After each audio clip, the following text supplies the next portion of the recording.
Mine of knowledge کے معزز سامعین السلام علیکم۔ کتابوں کے خلاصے کے سلسلے کی اگلی ویڈیو میں ایکہارٹ ٹولے کی شورۂ آفاق کتاب دی پاور آف ناؤ یعنی لمحہ موجود کی طاقت کے خلاصے کی پہلی کے ساتھ حاضر خدمت ہے۔ یہ کتاب آپ کی سوچ، افعال اور زندگی بدل کر آپ کو کامیاب، سکون، فرحت اور بھرپور زندگی سے بھر دے گی۔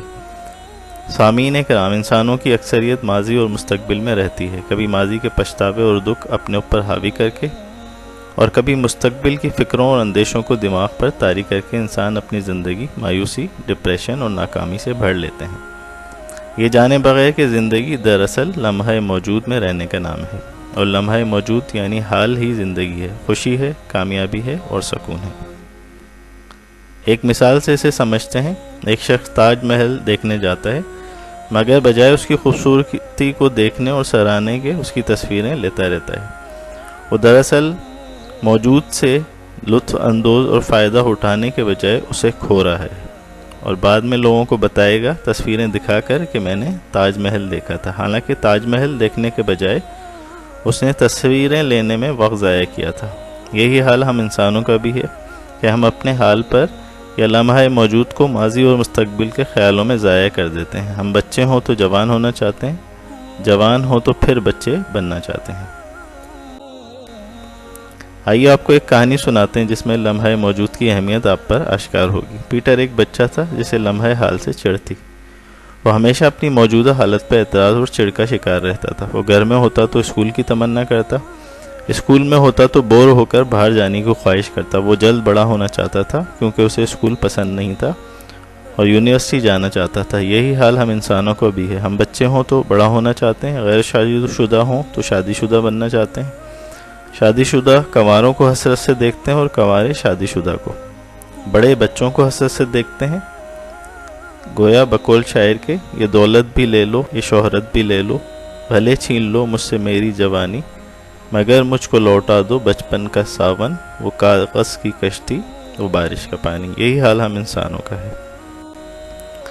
غرض یہ کہ انسان لمحہ حال میں کبھی خوش نہیں رہتا۔ یہی حال پیٹر کا تھا۔ ایک دن پیٹر اسکول سے بور ہو کر باہر نکلا اور جنگل کی طرف روانہ ہو گیا۔ وہاں اسے ایک بوڑھی عورت ملی۔ اس نے پیٹر سے کہا، پیٹر یہ دیکھو میرے پاس جادوئی چرغا ہے، اس میں ایک دھاگا ہے، اگر اسے آہستہ کھینچتے ہیں تو یہ کچھ گھنٹے آگے آپ کی زندگی کو لے جائے گا، اور اگر تھوڑا تیز کھینچیں گے تو ایک دن آگے لے جائے گا آپ کی زندگی کو، تھوڑا زیادہ کھینچیں گے تو وقت مہینوں، سال اور کئی سال آگے آپ کو لے جا سکتا ہے۔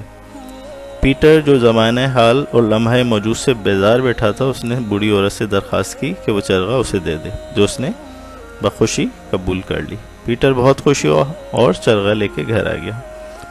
دوسرے دن پیٹر اسکول میں بیٹھا بور ہو رہا تھا کہ اس نے دھاگا آہستہ سے کھینچا تو اس نے خود کو شام کے وقت گھر میں پایا۔ پیٹر خوش ہو گیا۔ رات کو پیٹر گھر میں بور ہو رہا تھا تو اس نے دھاگا کھینچا تو اسکول پہنچ گیا۔ دوسرے دن کی صبح شروع ہو گئی۔ کیونکہ پیٹر گھر اور اسکول سے بور تھا، اب اس نے دھاگا زور سے کھینچا تو یونیورسٹی پہنچ گیا، اور خوش ہو گیا کیونکہ گرل فرینڈ اور اس کی خوابی زندگی اس کے سامنے تھی۔ مگر جلد ہی پیٹر اس زندگی سے بھی بور ہو گیا۔ اس نے دھاگا پھر کھینچا اور وہ ادھیڑ عمری میں پہنچ گیا، جہاں بیوی بچوں کے ساتھ زندگی گزارنا شروع کی۔ جلد ہی وہ بیزار ہو کے پھر دھاگا کھینچنے لگا اور بڑھاپے میں پہنچ گیا، جہاں کئی بیماریاں اسے گھیر لیتی ہیں۔ پیٹر سخت پریشان ہوتا ہے کیونکہ اب وہ واپس اپنے ماضی میں نہیں جا سکتا۔ اب دھاگا کھینچنا کا مقصد اسے موت کے منہ میں لے جانا تھا، کیونکہ اگلا قدم دھاگا کھینچنے کا اس کی عمر تمام کر سکتا تھا۔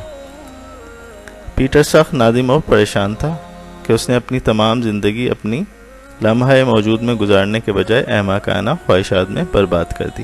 وہ واپس اپنی اسی اسکول کی زندگی کو یاد کر رہا تھا اور وہیں جانا چاہتا تھا، مگر اب کیا یہ ممکن تھا؟ اسی پریشانی کے عالم میں پیٹر واپس اسی جنگل جاتا ہے جہاں بڑھیا نے اسے چرغا دیا تھا۔ اسے بڑھیا مل جاتی ہے اور کہتی ہے، جاؤ اپنے حال کو آباد کرو، لمحہ حال ہی تمہاری زندگی ہے، لمحہ موجود میں ہی کامیابی، سکون، امید اور بھرپور توانائی ہے۔ یہ کہہ کر وہ چرغا ایک بار پھر گھمانے کا کہتی ہے۔ پیٹر دھاگا کھینچتا ہے۔ ایسی اثنا میں اسے اپنی ماں کی آواز سنائی دیتی ہے، پیٹر پیٹر اٹھو، اسکول کا وقت ہو گیا ہے۔ وہ آنکھیں کھولتا ہے اور خوشی سے جھوم اٹھتا ہے کیونکہ وہ ایک خواب دیکھ رہا تھا۔ وہ خوشی سے سجدے میں جا گرتا ہے اور عزم کرتا ہے کہ ہمیشہ وہ لمحہ حال میں خوشباش اور پرسکون زندگی گزارے گا۔ سامعین کرام، ہم میں سے ہر انسان ماضی کے پچھتاوے اور مستقبل کی تفکرات کی وجہ سے اپنے لمحہ حال کو قربان کرتا جاتا ہے، یہ جانے بغیر کہ لمحہ حال ہی میں زندگی، اسی میں سب کچھ پوشیدہ ہے۔ جس نے حال میں زندہ رہنا سیکھ لیا وہ زندگی جینا۔ موجودہ لمحے میں نہ رہنے کی وجہ سے ہی بے سکونی اور ڈپریشن ہوتا ہے۔ ہر چھوٹے چھوٹے لمحے کو اہمیت دیں، لمحہ موجود ہر لمحے کو زندگی سمجھیے۔ ہر لمحے تو بہت کم ہوتے ہیں، لہٰذا ان کا انتظار کیجیے۔ بڑے لمحے بہت کم ہوتے ہیں، ان کا انتظار نہ کیجیے۔ لمحہ موجود میں رہنے کے لیے کیا کیا جائے جبکہ ہماری عادات اور ذہن اسے ہمیشہ فراموش کرتے رہتے ہیں؟ لمحہ موجود میں رہنے کے لیے پہلے آپ کو خود کو اپنے دماغ سے الگ کرنا ہوگا۔ آپ خود کا دماغ نہیں ہیں۔ یاد رکھیں، آپ کے دماغ پر ہر لمحے 60 سے 80 ہزار خیالات کی الغار ہوتی ہے۔ ان میں سے اکثر وسوسے ہوتے ہیں۔ آپ کو ان سے ہوشیار رہنا ہے اور یہ سمجھنا ہے کہ یہ آپ نہیں ہیں۔ آپ کے خیالات آپ نہیں ہیں۔ اپنے دماغ کے دروازے پہ کھڑے ہو جائیں اور ہر خیال کی نگرانی کریں اور صرف مثبت خیالات کو قبول کریں اور ان پر غور کریں، اور منفی، مایوسی والے، خوف والے، بیکار خیالات کو رد کرتے جائیں اور مکمل نظر انداز کر لیں۔ جب آپ خود کو اپنے دماغ سے الگ کر لیں گے تو آپ بقور ایک ہارٹ ٹولے دماغ کی غلامی سے آزاد ہو کے اس کے آقا بن جائیں گے۔ یہ یاد رکھیں کہ آپ کی گاڑی آپ کی ہے مگر یہ آپ نہیں ہیں۔ آپ کا گھر آپ نہیں ہے، آپ کی نوکری آپ نہیں ہے، آپ کا جسم آپ نہیں ہے، آپ کے حالات آپ نہیں ہیں، آپ کے بیوی بچے آپ نہیں ہیں، آپ ہیں۔ وہ جو اپنے دماغ پر نظر رکھ سکتا ہے، وہ جو اپنے اطراف کا ادراک کر سکتا ہے۔ اپنے آپ کو پہچانیں اور اپنے اطراف سے ممتاز کیجیے۔ گھر سے آفس اور آفس میں اپنے اطراف کا بغور مشاہدہ کیجیے۔ گھروں کا، گاڑیوں کا، درختوں کا، راستوں کا، پرندوں کا، ہوا کا، ہر چیز کا بغور مشاہدہ کریں اور اپنی ذات کو ممتاز کیجیے۔ لمحہ حال میں رہنے کے لیے عادت بنانی پڑے گی، جس کی پریکٹس کے چند آسان طریقوں میں سے ایک ہے کہ ہر چھوٹی چیز کو بغور محسوس کریں اور اسے سراہیں۔ اپنی بیوی کے کھانوں، کپڑوں، پرفیوم اور حسن کی تعریف کریں۔ اپنے بچوں اور ماتحتوں سے پیار اور ان کی چھوٹی چھوٹی باتوں کو سراہیں۔ دوسرا، اپنی ذات اور بینگ کا گہرا شعور حاصل کریں۔ تیسرا، ہر لمحے کو محسوس کریں اور اسے سراہیں۔ ذہن کو ہر چھوٹے لمحے اور چیز جو لمحہ موجود میں ہے اس پر توجہ دینے پر آمادہ کریں اور اپنے کمرے اور سانسوں کی حرکت کا بغور مشاہدہ کریں۔ اکثر پارک یا باغ میں جائیں اور درختوں اور پودوں، پھولوں کا مشاہدہ کریں، ان کا سکوت اور خاموشی پر غور کریں اور آپ جلد ہی انہی کی طرح پرسکون، خاموش اور ڈپریشن سے فری محسوس کریں۔ جان لیں آپ نے خود کو ان باتوں پہ عمل درآمد کرنے والا بنا دیا تو آپ جان لیں گے کہ سکون اور سکوت دراصل باہر کی دنیا سے نہیں بلکہ آپ کے اندر سے حاصل ہوگا، اور وہ آپ کا دماغ آپ کو دے گا۔ جب آپ دماغ کا غلام بننے اور وسوسوں اور گمانوں پر چلنے کے بجائے دماغ کو اپنا غلام بنا لیں گے اور اس کے آقا بن کے اس کو اپنے حکم کے تابع کر لیں گے۔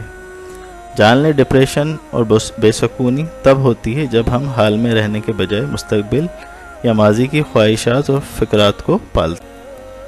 ایک ہارٹ ٹولے کہتا ہے کہ ناخوشی آپ کے حالات سے نہیں بلکہ آپ کے ذہن کے چشمے سے پھوٹتی ہے، لہٰذا اپنے ذہن پہ توجہ دیں۔ مراقبہ، ورزش اور لمحہ موجود میں رہنے سے ذہن پہ قابو پایا جا سکتا ہے۔ اگلی قسط کے لیے ہمارے چینل کو سبسکرائب کر لیجئے اور بیل آئیکن کو کلک کر لیجئے تاکہ اگلی قسطیں اور تمام اچھی ویڈیوز آپ تک پہنچتی رہیں۔